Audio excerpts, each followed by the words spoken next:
And how that influences spending, typically, that second career, you're now making a lot more money. You got your retirement pay coming in, you got the second career coming in, maybe you got VA disability, maybe a spouse can now fully work because you're not moving as much. So lifestyle typically increases significantly during that second career. And we still that kind of see that continue into the go-go retirement phase, until it slowly starts ramping down as you approach that slow go and have checked everything off the bucket list. Uh, Finally, toward the end, we often see expenses take up. It could be long-term care needs, or just increased healthcare costs. TRICARE for Life is nice. It pays for a lot, so it's probably not as bad for a military retiree as some folks that are fully reliant on Medicare. But it definitely it definitely can increase toward end of life, as health wanes. Next Thanks, Mike. slide. Yep, over to you. All right, now I'm going to talk about 7 essential retirement financial decisions here. And just give you an overview of what we'll hit. Mike will talk about minimum lifestyle expenses and secure income. If you're listening to this and you're retired military, you're lucky, not lucky, but earned that nice pension, which is incredibly valuable when it comes to looking at your retirement, obviously.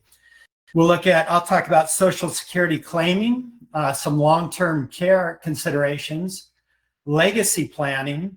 Mike will talk about tax planning and buffering for expenses, unexpected expenses. And then he'll also talk about planning for that remaining spouse. And then I'll talk about one other issue at the end, which goes into what do you want to do in your retirement.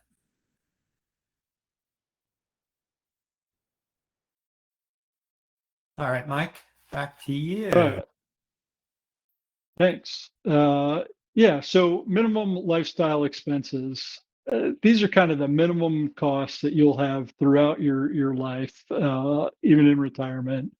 Your housing, healthcare, food, utilities, transportation, and having a good idea of what these will be over time is kind of critical. I like to call these the minimum lifestyle expenses that, again, are going to be there the whole time.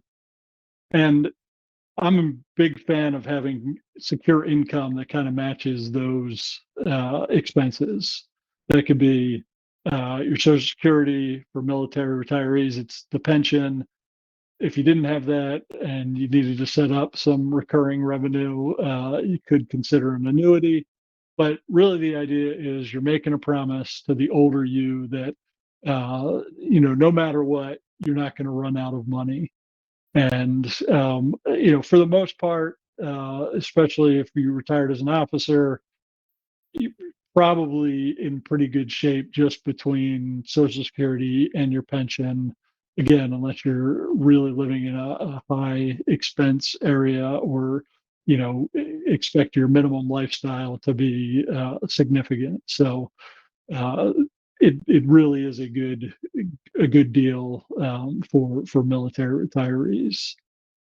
Yeah, just to second that, Mike, when you start doing the financial planning and building out a program, it's amazing the leverage you get out of that pension, inflation adjusted. I don't know that I always realized it when I was on active duty, but boy, does it make your financial plan a lot more secure, especially when you throw in Social Security and spousal Social Security. And most of us don't have a real high lifestyle, since we spent most of our time in the military anyways. Exactly.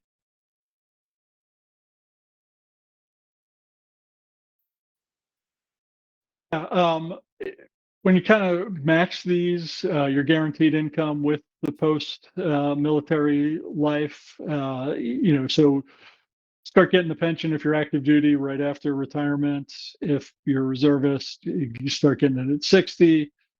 VA disability, again, whenever you're rated, or if your ratings increase, you might see that bump up. Social Security, that red arrow there is the window. You can claim anywhere between 62 and 70, and then it'll go on for the rest of your life. And if you were the higher earner, which we'll talk about a little bit, it may continue beyond your life. And then the other thing that will kick in eventually is required minimum distributions if you have like traditional TSP, traditional IRAs, or if in a second career you get a traditional 401k. So those are kind of the streams of income that you might have coming in that are basically guaranteed.